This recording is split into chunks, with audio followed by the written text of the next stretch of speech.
Hi friends, here is the non-spoiler movie review of Mr. Bachchan. ఈ movie director వచ్చి Harish Shankar and ఈ movie అయితే Raid movie remake Ajay Devgan garu చేశారు 2018లో. ఇది హాట్స్టార్లో కూడా అవైలబుల్గా ఉంది హిందీ వర్షన్. కావాలంటే చూడండి ఒకసారి మీరు. ఈ మూవీ అయితే ఈ మిస్టర్ బచ్చన్ పేరు బట్టి మనకు అర్థమవుతుంది ఈయన అమితాబ్ బచ్చన్ గారి ఫ్యాన్. ఈ సినిమాలో కొన్ని చోట్ల షోలే పోస్టర్స్ కనిపించినాయి, అవి బ్లార్ చేశారు. అది ఎందుకు చేస్తారో ఏంటో నాకు అర్థం కాలేదు. అండ్ హీరోయిన్గా మనకి భాగ్యశ్రీ గారు చేశారు. ఆవిడికి యాక్టింగ్ అయితే బాగానే ఉంది కానీ ఎక్కువ సీన్లు అయితే లేవు, మెయిన్లీ సాంగ్స్ ఎక్కువ ఉన్నాయి.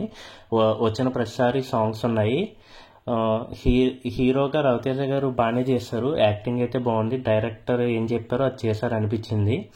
హీరోయిన్ గారు పెర్ఫార్మెన్స్ అయితే బాగుంది, సాంగ్స్ డ్యాన్స్ కానీ గ్రేస్ కానీ చాలా బాగుంది.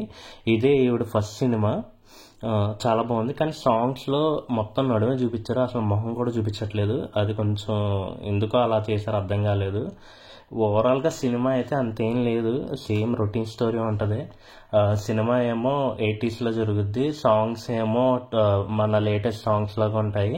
అండ్ క్యాస్టింగ్ కూడా జగపతి బాబు గారు ఉన్నారు, కానీ ఆయన యాక్టింగ్ బాగానే చేశారు.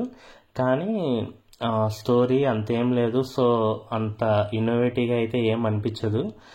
సినిమాలో కొన్ని ఇన్కమ్ ట్యాక్స్ రైడ్స్ జరుగుతాయి, అవి కానీ ఏది ఎంగేజింగ్గా అయితే ఏం అనిపించలేదు స్టోరీ మొత్తం. హరీష్ శంకర్ గారి స్టోరీ సెలెక్షన్ ఏమో ఇలా ఉంది, హీరోయిన్ సెలెక్షన్ ఏమో అలా ఉంది. హరీష్ శంకర్ గారు మూవీస్ కన్నా ఇంటర్వ్యూస్ మంచి ఎంటర్టైనింగ్గా ఉంటాయేమో అనిపిస్తుంది.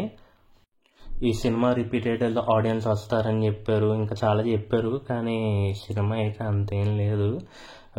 రీమేక్ కూడా ఈ టైప్లో చేశారు. ఓవరాల్గా ఈ సినిమా అయితే యావరేజ్, నేను ఇచ్చే రేటింగ్ 2.5. ఎవరైతే రవితేజ గారి ఫ్యాన్స్ ఉన్నారో వాళ్ళకి ఈ సినిమా కొంచెం నచ్చచ్చు, మిగతా వాళ్ళకైతే అంత ఏమనిపించదు. ఇలాంటి మరిన్ని రివ్యూల కోసం ప్లీజ్ సబ్స్క్రైబ్ మై ఛానల్.